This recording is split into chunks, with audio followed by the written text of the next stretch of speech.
Media మిత్రులందరికీ నమస్కారం. మీ అందరూ ఎంతో శ్రద్ధతో ఆంధ్రప్రదేశ్ రాష్ట్రానికి గౌరవ ముఖ్యమంత్రి నారా చంద్రబాబు నాయుడు గారు, యువ నాయకులు లోకేష్ బాబు గారి యొక్క నాయకత్వంలో విశాఖ సిఐఐ సమ్మిట్ ఏదైతే జరిగిందో ఆ సమ్మిట్ ద్వారాగా ఈ రోజు ఆంధ్రప్రదేశ్ రాష్ట్రానికి పెట్టుబడులు అనేవి ఒక వరదలాగా వచ్చిందంటే కారణం దీనికి చంద్రబాబు నాయుడు గారు పరిపాలన మీద, ఆయన పరిపాలన దక్షత మీద, లోకేష్ బాబు గారు విస్తృతంగా తీసుకున్నటువంటి అనేక నిర్ణయాల మీద ఆధారపడి జరిగిందని సందర్భంగా మీ అందరికీ తెలియజేసుకుంటున్నాను. ఈజ్ ఆఫ్ డూయింగ్ అనేది ఒక పద్ధతి అయితే దేశవ్యాప్తంగా ఆంధ్రప్రదేశ్ రాష్ట్రంలో నారా లోకేష్ బాబు గారు ముఖ్యమంత్రి గారు స్పీడ్ ఆఫ్ డూయింగ్ బిజినెస్ అంటే బిజినెస్ చేయడానికి ఎంత ఈజీగా ఉండే వాతావరణాన్ని రాష్ట్రంలో క్రియేట్ చేశారో అదే సమయంలో బిజినెస్ ని వేగవంతంగా ప్రారంభించి వేగవంతంగా చేయడానికి ఉన్న పరిస్థితుల్ని ఆంధ్రప్రదేశ్ రాష్ట్రం భారతదేశంలోనే ఈ విషయంలో అందరికంటే ముందుండే విధంగా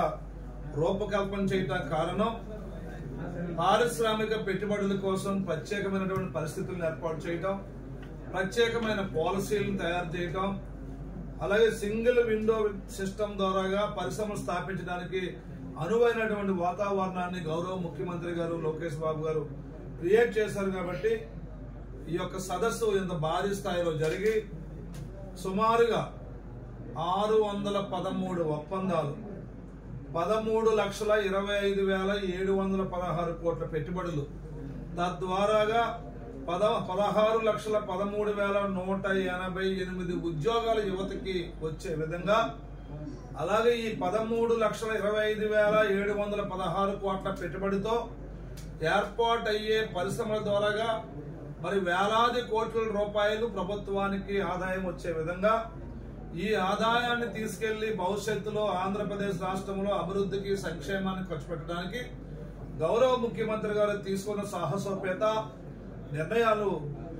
ఇవి అని తెలియజేసుకుంటూ, మరి ఈ సందర్భంగా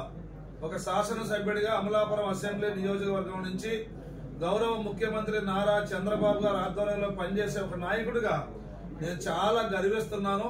ఎందుకంటే ఇలాంటి గొప్ప ముఖ్యమంత్రి ఒక రాష్ట్రానికి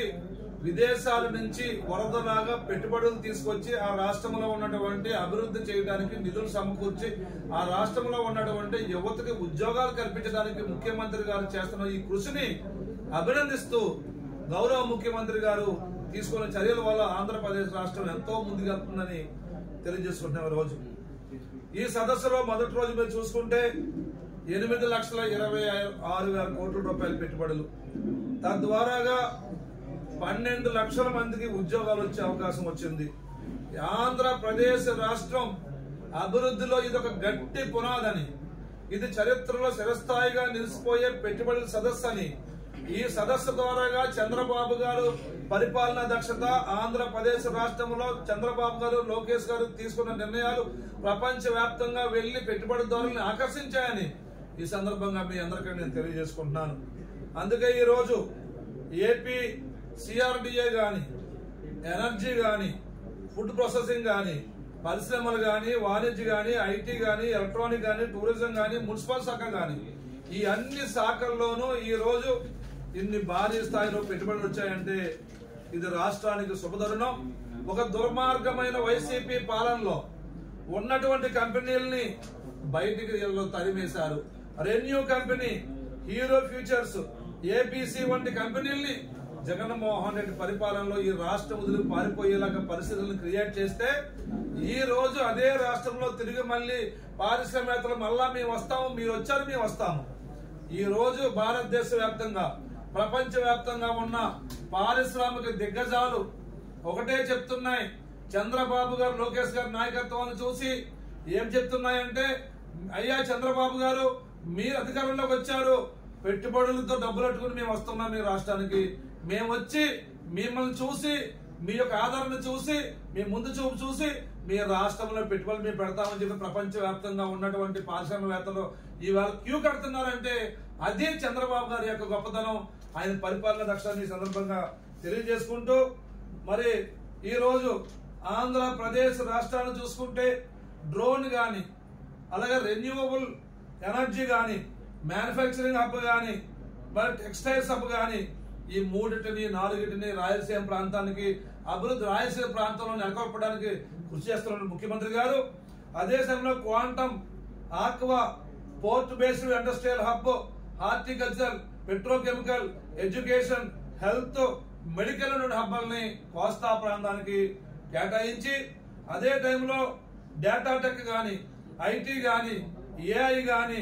ఫుడ్ ప్రాసెసింగ్ గాని, ఎలక్ట్రానిక్ హబ్ గాని, ఈ పరిశ్రమలన్నింటినీ ఉత్తరాంధ్ర ప్రాంతానికి కేటాయించి రాష్ట్రంలో ఉన్నటువంటి 3 ప్రాంతాలని పారిశ్రామికంగా అభివృద్ధి చేయడంలో ముఖ్యమంత్రి గారు తీసుకున్నటువంటి నిర్ణయాలు రాష్ట్ర భవిష్యత్తులో యువతకు గాని, నిరుద్యోగులకు గాని అందరికీ కూడా గొప్ప జీవితంలో వరంగా మారిపోతున్నాయని ఈ సందర్భంగా ఆంధ్రప్రదేశ్ రాష్ట్రం చంద్రబాబు నాయుడు గారు 2024 ముఖ్యమంత్రి అయిన తర్వాత ప్రపంచవ్యాప్తంగా పరిశ్రమదారులు ఎవరైతే ఉన్నారో, పెట్టుబడులు ఎవరైతున్నారో వారందరూ కూడా ఆంధ్రప్రదేశ్ రాష్ట్రానికి వచ్చి పెట్టుబడి పెట్టడం ముందుకు వచ్చారు. కాబట్టి నేను ఒకటే ప్రజలను కోరుకుంటున్నాను, చంద్రబాబు గారి నాయకత్వంలో మరి రాబోయే రోజుల్లో 2029లో కూడా తిరిగి మళ్ళీ ఇదే కూటమి గవర్నమెంట్ ని ఎంపిక చేసుకుని చంద్రబాబు గారు,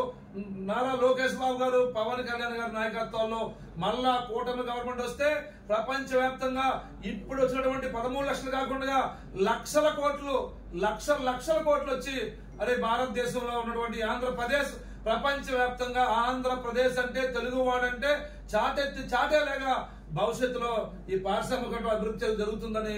ప్రజలందరినీ కోరుకుంటూ మీలాంటి ముఖ్యమంత్రి మళ్ళీ రాష్ట్రానికి కావాలని తెలియజేసుకుంటూ సెలవు తీసుకుంటున్నాను.